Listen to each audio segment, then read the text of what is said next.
Bütün tasavvuftan, Buda'dan, işte tüm Hinduizm'e baktığımız zaman bütün alimlerin dediği şey kendi içine dönmekle ilgili. Doğru. Ve bunun temeli de nefes. Nefsten geliyor zaten. Yani benim o nefes dediğim şey direkt Yaradan'la olan, kaynakla olan bağlantım. Şimdi ben o bağlantıyı kesik kesik aldığım için, sürekli durdurduğum için akış olmuyor. Akış kesiliyor. Amigdala bizim en ilkel beynimiz ve prefrontal korteksimizi, yani gelişmiş kısmımızda yöneten kısım. Bir dakika, en ilkel kısım gelişen kısmı mı yönetiyor? Aynen. İnsanın çalışma mekanizması kendi kararına bırakılmayacak kadar mükemmeldir. Bu kadar sistemin içerisinde çalışırken bizim tek müdahale edebildiğimiz tek bir sistem var. O da solunum sistemi. Şimdi ben nefesimi değiştirdiğim andan itibaren beyne giden sinyalleri otomatik olarak değiştirme gücüne sahip. Bazen şöyle yaparız ya. Of! Yani bu bir yardım çağrısı gibi bir şey o zaman yani.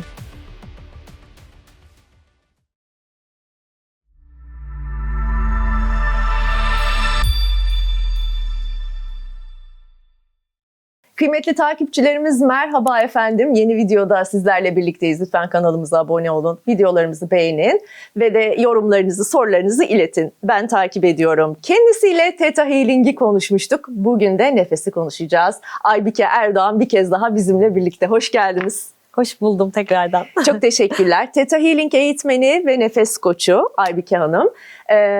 Geçen videomuzda izlemediyseniz mutlaka kanalımızın içerisinde bir tarayın ve bulun, izleyin lütfen.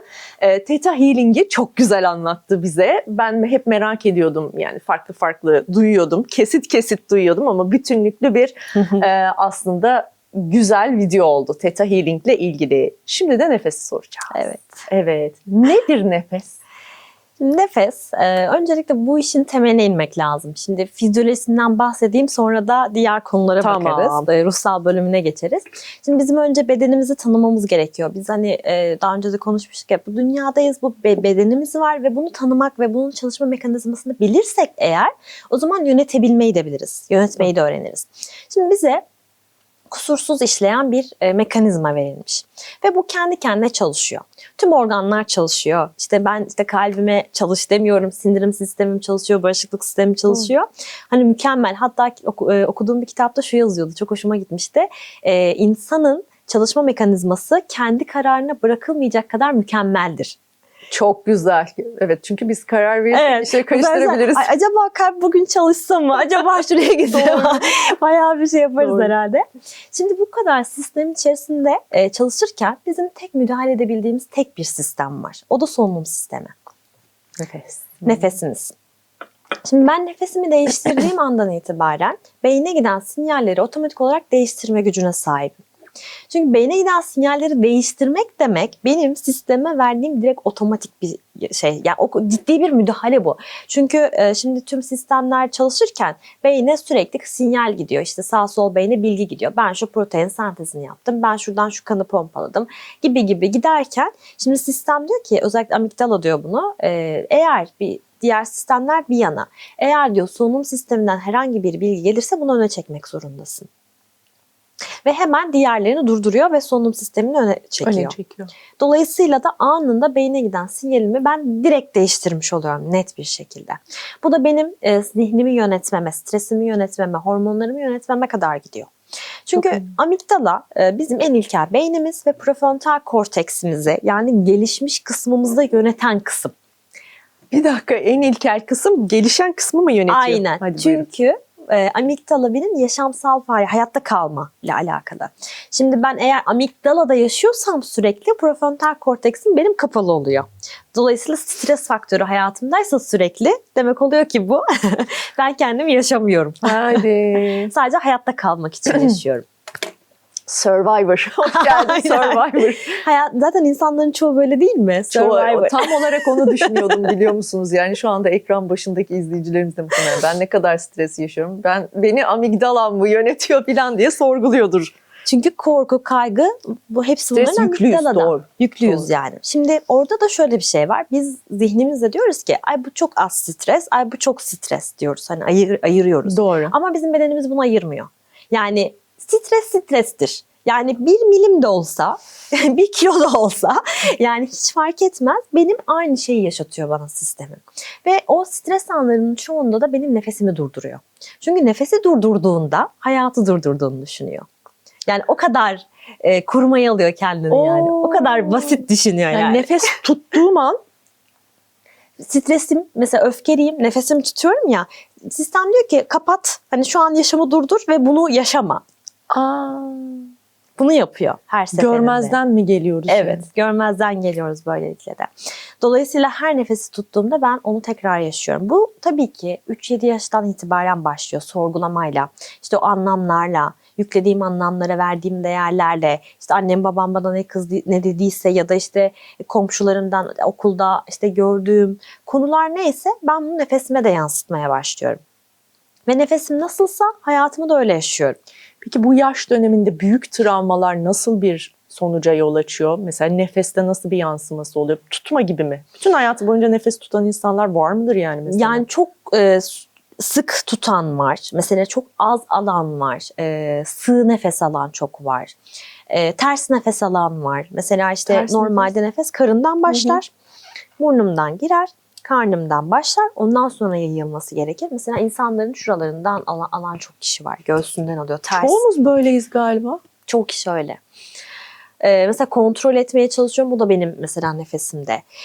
Mesela hayata karşı kendimi nasıl diyeyim böyle güvende hissetmiyorsam, attığım adıma güvenmiyorsam, yaşama karşı güvensizliklerim varsa ya da başkalarını hep suçluyorsam mesela karın nefesimde sıkıntı vardır. Mesela hamilelikle bile ilgisi var bu arada.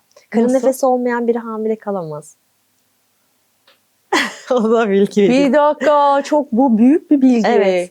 Karın nefesi almıyorsanız hamile Çünkü kalamıyor yaşamda değilsin zaten. olabilirsiniz. Yani o an yani yaşamıyorsun. Seni amigdala stres yönetiyor. Belki çocuk sahibi olmaya çalışan ve olamayan ekran başında izleyicilerimiz vardır. Bir baksınlar değil mi? Tabii karın nefesi çok önemli. Çok önemli yani. o Karın konuda. nefesi yoksa o yüzden hamile kalamıyor olabilirsiniz. Aynen çok öyle. ilginç. Ve bizim aslında birincil besin kaynağımız nefes. Tabii ki nefesi konuştuğumuz için hep bu. Hani normalde ağızdan alınanlar gelir. İkincisi de bu arada ağızdan alınanlar değil, uyku. Üçüncüsü ağızdan alınanlar, dördüncüsü de sevgi. Peki. Üçüncü Yine bir- sırada bizim ilk aklımıza gelen. Aynen öyle. Tamam. Yine burada bir ters köşe oluyoruz Evet. yani insan olarak. Nefes dediniz, uyku dediniz, sonra beslenme dediniz, Beslenme. sonra da sevgi. Aynen öyle. Bunlar bizim temel besin kaynaklarımız. Şimdi ben nefesi alamadığım için doğru hayatta. Dolayısıyla yaşamdan almaya da o kadar kapatıyorum. İşte bolluk bereket bile burayla alakalı işte. Ben eğer yaşamdan alamıyorsam zaten nefes alamıyorum, nefes de alamıyorum. Yani hepsi birbiriyle bağlantılı. Şimdi biz nefes seanslarında bir süre şeyden sonra nefes seansından sonra bir analiz yaparız. Hayatı nasıl yaşadığı ile ilgili ve insanlar ki nereden anladınız böyle yaşadığımı? Çünkü hepsi nefeste. Fal değil yani bu sezgisellikle de alakası yok. Ama orada nefeste olan şey benim zaten yaşamımda. Dolayısıyla nefes alamıyorum, diyaframatik solunum yapamadığım zaman bir kere vagusum uyarılmıyor, işte sindirim sisteminde problemler yaşayabilirim, işte ATP'lerle ilgili işte ben nasıl enerji yapıyorum? ATP üretimiyle. Doğru ATP üretip de doğru yayını yapamadığım zaman o zaman kronik yorgunluklar başlıyor. Bağışıklık sistemim çökmeye başlıyor. Hücrelerim yenilenmiyor. Neden nefes seansı, işte nefes yapanlar şu anda tüm işte kuantum, theta healing baktığımızdaki herkes geriye gidiyor yaşta. Artık yaşlanma kısmında fark ediyor musunuz Fark bilmiyorum. ediyorum, insanlar yaşlanmıyorlar. Aynen öyle. Ama yani bir kısım diyeyim yani belki bunlar üzerine çalışanlardır bilemiyorum Gittikçe yani. yaş geriye doğru gidiyor. Bana da Evet. mesela hep öyle diyorlar. Ben zaten küçük gösteriyorum. Siz hiç yani yaşınızı sormadım ama çok genç görünüyorsunuz. 38 yaşındayım ben de. Hiç göstermiyorsunuz. Ay Evet. maşallah. Ve geriye gidiyorum yani. Hani hala da söyleyenler hani beni önceden beri tanıyanlar hep onu söylüyor. Yani Ben size bir şey söyleyeyim. Siz 20'lerin sonu falan Değil mi? dedim yani en fazla. Maşallah, maşallah. tüm tabii ki milyon olmamın da bir şeyi var ama Yok ama tabii yani ki maşallah, evet. bu çalışmalarında çok etkisi var. Çünkü nefes almak, oksijeni tam olarak hayatıma almak ve bütün beden ve hücrelerimin yenilenmesi demek. İşte o işte biraz önce aslında biraz yayından hemen önce kısa bir konuşmuştuk. İşte kapalı olan DNA kodlarımızın, Evet. genlerimizin Evet. aşağı çıkması demek. Bir Çünkü dakika, bazıları şimdi kapalı. Şöyle dedim. Hanım'a. Elif Hanım dedim, yani sanki insanoğlu potansiyelinin çok altında. Sanki yani böyle bir başka videolarda da konuştuğumuz bir şeye atıf yapmış olayım. Yani insanoğlunu modern köle haline getirmek için bizim bir şeylerimizi kapatmışlar gibi dedim. O da dedi ki evet. Nasıl yani? Bunların hepsi kapatılmış durumda. Ama biz uyandığımız her bir kendimizde fark ettiğimiz işte o kaygı ve stres durumunu yönetebildiğimiz ve anda yaşamayı hissedebildiğimiz her an işte oradaki genler aktif oluyor. O hurda genler dedikleri işte. Hurda genler aktif oluyor. Hurda Çünkü hepsi genleri- kayıtlı. Aa, çok güzel. Hurda gen mi diyorlar bunlara? Hurda genler diyorlar. Çünkü kapatıldığını söylüyor. Özellikle Anunnaki'leri anlatanlar Evet, çok evet. bu yerden anlatır.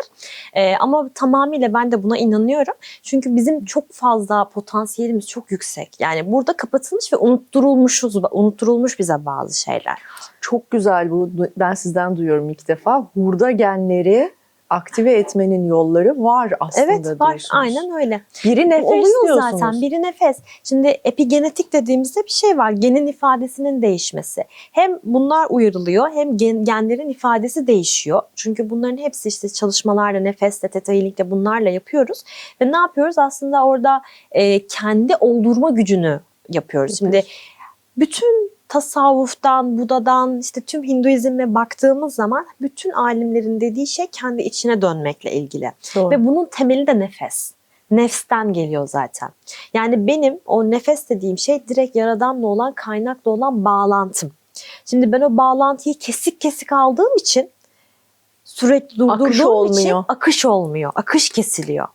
Ve ben kendimi ayrı zannediyorum. Ama işte nefes seanslarında, işte nefesimizle çalıştığımızda o diyafram kapasitesinin artmasıyla birlikte o akış olmaya başlıyor. Ve bazen hiç böyle çözümlenmeden, daha işte o travmatik dediğimiz o duygu durumlarımız yüzeye bile çıkmadan o akışla birlikte zaten kendiliğinden düzeliyor. Kendiliğinden gidiyor, kayboluyor yani. Nefesinizi düzenlediniz mi? Ha, işler de düzenleniyor diyorsunuz. Aynen öyle. Yani. Bazen şöyle yaparız ya. Of.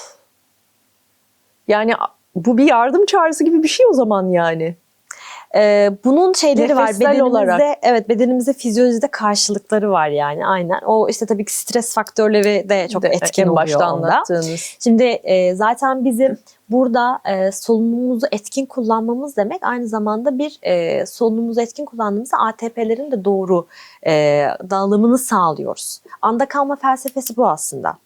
Ne geçmiş ne gelecek. Yani şu anda ben andaysam zaten solunumun fizyolojisini doğru kullanıyorum ve andayım. Yani geçmiş yok, gelecek yok. Çünkü geçmiş benim öğrendiğim bir şey. Gelecek de geçmişteki öğrendiklerimle yargıladığım bir şey. Ve ne yapıyorum? Aynı şeyleri yaşıyorum. Gelecek kısmını tekrardan geçmiş bilgilerimle yapılandırıyorum. Döngüler oluşturuyor. Döngüler oluşturuyorum. Şimdi nefes ne? Nefes beni ana getiriyor. Anda nefes var. Başka bir şey yok orada. Peki, yani bilmiyorum zor mudur ama nefes konuştuğumuzda bunu soruyorum bazen. Çünkü doğru nefes almanın yöntemlerini yani şurada anlatsak, evde deneseler bir sorunu olur mu? Ya şimdi zaten birkaç yöntem söyleyeceğim. Lütfen, evet. Tabii ki burada ihtiyaca göre çok veriyoruz nefes tekniği.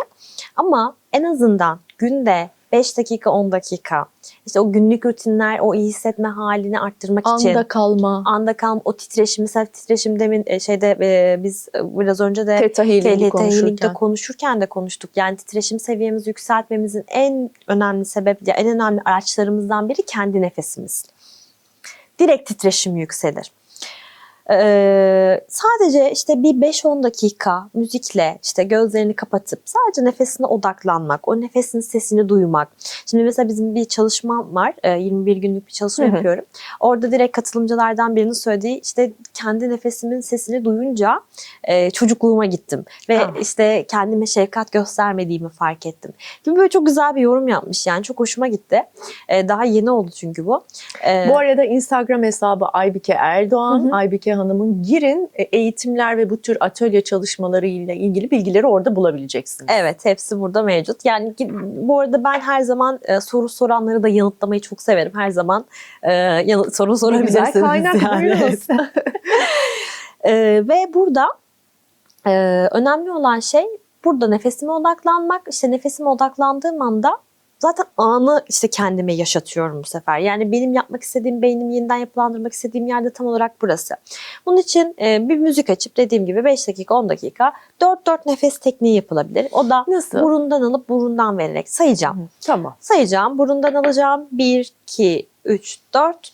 Nefesimi vereceğim. 1, 2, 3, 4.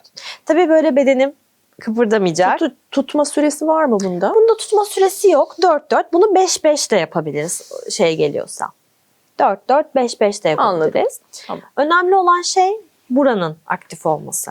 Yani omzum kalkmayacak nefes alırken. Tam Bazen benim yaptığım gibi olmasın. bazen şey olur nefes alınca falan O ben yapıyoruz.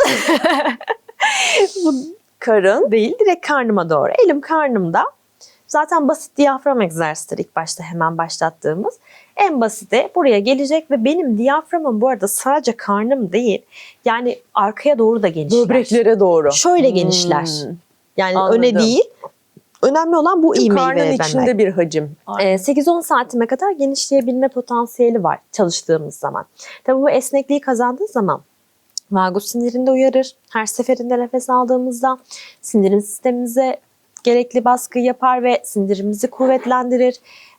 İşte hücre yenilenmesini sağlar ya birçok şey yani Vagus sinirini uyarmanın önemi nedir? vagus siniri bizim parasempatik sinir sistemimizi uyardığımız kısım. Yani her yerde böyle bir vagus uyarmakla ilgili şeyler var. Çünkü vagusu uyardığımız zaman biz işte o mutluluk hormonunu, işte o serotonin hormonlarını salgıladığımız bir yer.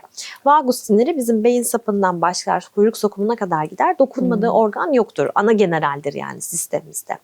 O yüzden de buna uyarmak çok önemli. Soğuk duş önerirler bunun için. Soğuk duş denir ya işte bu vagus uyarmak Soğuk için. buzlu şeylere giriyorlar. Ben de girdim bu arada. Girdiniz mi? Girdim, çok güzeldi. Ben ona nedense bir şey yapamıyorum Ay ya. tavsiye ederim. İyi miydi? Çok güzeldi. İnanılmaz güzeldi. Güzel. Yani insanın zihnini nasıl yönettiğini görüyoruz aslında. Çünkü orada soğuk diyen de benim zihin işte anlamlardan konuştuğumuz Değil mi? zaman soğuk bize öğretildiği için Doğru. ne yapıyorum? Ben orada soğuk soğuk diye işte yargı yapıyorum ve işte bedenime buna alıştırıyorum ve bununla ilgili işte giremiyorum, yapamıyorum işte ya da üşüyorum baktığımızda. Şimdi orada nefesimizle zihnimizi yönetmeyi öğreniyoruz. Direkt orada soğuk suya girilmiyor. Önce bir nefes egzersizi yapılıyor. Ondan sonra soğuk suya giriliyor. Bir Ama hazırlık aşaması var. benim o soğuk suya girdikten sonra ben Mart'ta falan denize girebilmeye başladım. Mart'ta. Mart'ta girdim, evet. Maşallah. Şubat'ta, Bravo. Mart'ta, hatta Kasım'da da girdim Bravo. gittiğimde. Yani çünkü soğuk yani tamamen zihnimdeki bir yargı yine. Bir kırılma oldu anladığım Bir kırılma oldu ki soğuk sudan nefret ederdim öncesinde. Hani öyle diyeyim. Özellikle duştan sonra bir hemen 15 saniye yani saniye olabilir 1 dakika bir soğuk duşun altında kalmak vagusu uyarır. Mırıldanmak, kedi gibi mırıldanmak vagusu uyarır. Nasıl? Mırıldanmak diye bir ses mesela. Bunu sürekli yaptığımızda bu vagusu uyarır. Gülmek, bol bol kahkaha atmak, Güzel. bol bol gülelim. Ve işte nefes egzersizleri. Bunların hepsi vagusu uyarır. Yani parasempatik sistemimizi uyarır. Yani işte o amigdaladan çıkıp, savaş kaç modundan çıkıp benim artık o gelişmiş kısmını ön plana çıkarmamı sağlar bunlar. Çok güzel.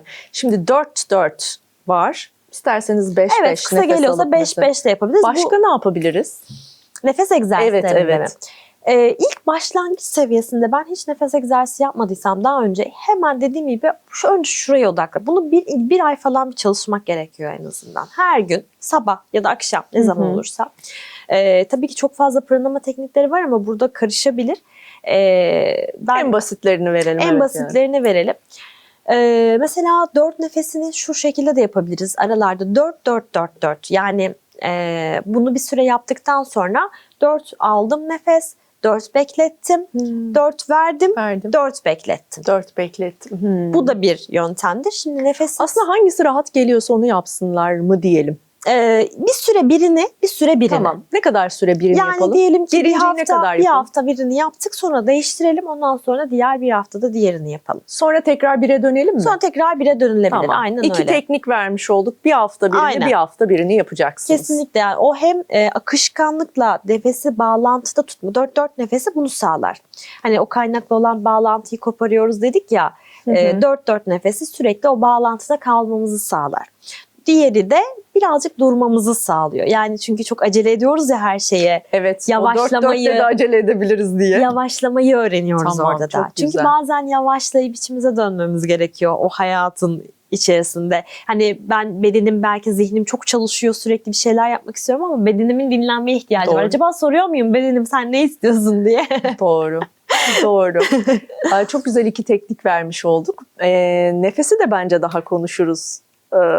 Aybüke Nefes Hanım. zaten yani saatlerce konuşulur yani Yani hakikaten. her şeyin temeli, düşünsenize bütün insanın gıdası olarak saydığınızda ilk sırada nefes var. Tabii. Hani sonra uyku, sonra işte yediğimiz, içtiğimiz. Ki bütün organlarla direkt bağlantısı var fizyolojide. Yani onlara girersek çok uzun hakikaten. Ve detoks sistemimiz aynı zamanda. Yani biz işte detoksa şeylerimizi atıyoruz, toksinlerimizi.